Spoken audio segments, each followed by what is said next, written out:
Good morning, biologists. In lab today, we're going to need to use pipettes in order to measure solutions when we work with enzymes. We are going to be using these 10 ml pipettes that measure from 0, 1, 2, 3, 4, 5, 6, 7, 8, 9, and 10. These pipettes are to drain, which means that this distance from here to here is calibrated to measure 1 milliliter. And we use these to measure milliliters. We draw up the amount of solution that we need and then dispense it. We're going to be using two different instruments to run these pipettes. These are automated. If you press the top button, it will draw solution up into the pipette. If you press the bottom button, that will dispense the solution. For example, if we need to measure our enzyme solution, which is this material right here, we will put this pipette down into the solution and we will draw up until it comes up to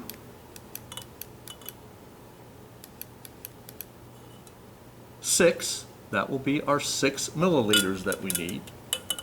And then we will dispense that into the flask we are using as a reaction chamber. This is our potato mixture that contains our enzyme catalase. Now, in order to get a reaction, we have to add our substrate. And the substrate we are using is hydrogen peroxide, or H2O2. In order to measure this, we are going to use this mechanical pipette wheel, where you turn this wheel, and by turning this wheel you will draw the solution up into the pipette, and turning the wheel the opposite direction will dispense the solution.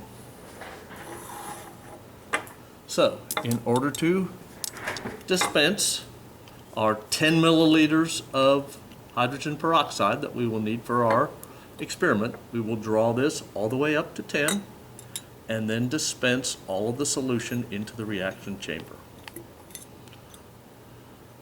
And then we will watch to see whether or not there is a reaction between our enzyme and our substrate. Hydrogen peroxide will catalyze the reaction that will break down catalase will catalyze the reaction that will break down hydrogen peroxide and convert it into water and oxygen.